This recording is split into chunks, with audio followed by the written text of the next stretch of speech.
ধর্মনগর মহকুমার আনন্দবাজার এলাকায় রক্তাক্ত অবস্থায় এক যুবককে উদ্ধার ঘিরে চাঞ্চল্য ছড়িয়েছে। মঙ্গলবার গভীর রাতে রাস্তার পাশে গুরুতর আহত অবস্থায় পড়ে থাকতে দেখে স্থানীয়রা দমকল বিভাগে খবর দেন। পরে দমকল কর্মীরা তাকে উদ্ধার করে ধর্মনগর জেলা হাসপাতালে ভর্তি করেন। বর্তমানে তার চিকিৎসা চলছে। আহত যুবকের নাম অমল নাথ। হাসপাতাল থেকে তিনি অভিযোগ করেন আনন্দবাজার এলাকার বাসিন্দা সত্যজিৎ দেববর্মা তার উপর হামলা চালিয়েছেন। তার দাবি লাঠি দিয়ে মাথা ও শরীরের বিভিন্ন অংশে আঘাত করা হয়। এতে গুরুতর রক্তাক্ত অবস্থায় তিনি রাস্তায় লুটিয়ে পড়েন। স্থানীয়রা এগিয়ে আসতেই অভিযুক্ত ও তার বাবা ঘটনাস্থল থেকে পালিয়ে যান বলেও অভিযোগ করেন তিনি। ঘটনার খবর পেয়ে ধর্মনগর থানার পুলিশ তদন্ত শুরু করেছে। তবে হামলার প্রকৃত কারণ এখনো স্পষ্ট নয়। অভিযোগের বিষয়ে অভিযুক্তদের কোনো প্রতিক্রিয়াও এখনো পাওয়া যায়নি। পুলিশ ঘটনার সব দিক খতিয়ে দেখে পরবর্তী আইনি পদক্ষেপের প্রস্তুতি নিচ্ছে। রক্তাক্ত যুবক উদ্ধারের এই ঘটনায় এলাকায় তৈরি হয়েছে চাঞ্চল্য।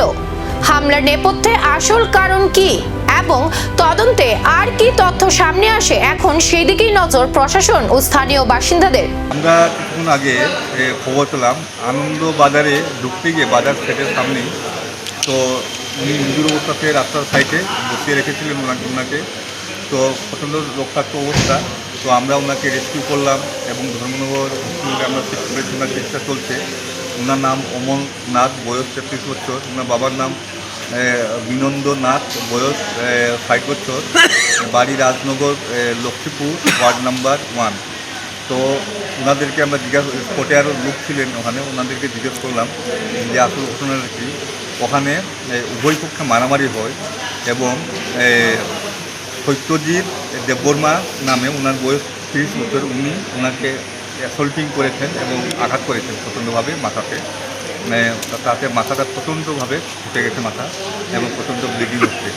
এবং ওনার বাবাও ছিলেন ওনার সাথে, বিনয় দেববর্মা। ওরা দুজনেই ওনাকে এইভাবে আঘাত করেছেন আর কি। তো আমরা নিয়ে এলাম, তখন তো হসপিটাল দিয়ে দিয়েছি, ওনাদের চিকিৎসা চলছে।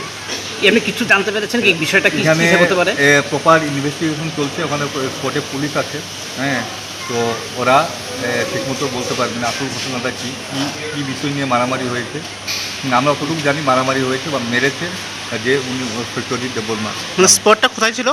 স্পটটা ঠিক আনন্দবাজারে, বাজারে ঢুকতেই সেট ঘুরে পাশেই। যে ইনজুরি হয়েছে ওনার নামটা কি? এই হামলার নেপথ্যে ব্যক্তিগত বিরোধ নাকি অন্য কোনো কারণ, তার উত্তর মিলবে তদন্তের পরেই। এখন সকলের নজর পুলিশের পরবর্তী পদক্ষেপ এবং অভিযুক্তদের বিরুদ্ধে কী ব্যবস্থা নেওয়া হয় সেই দিকেই।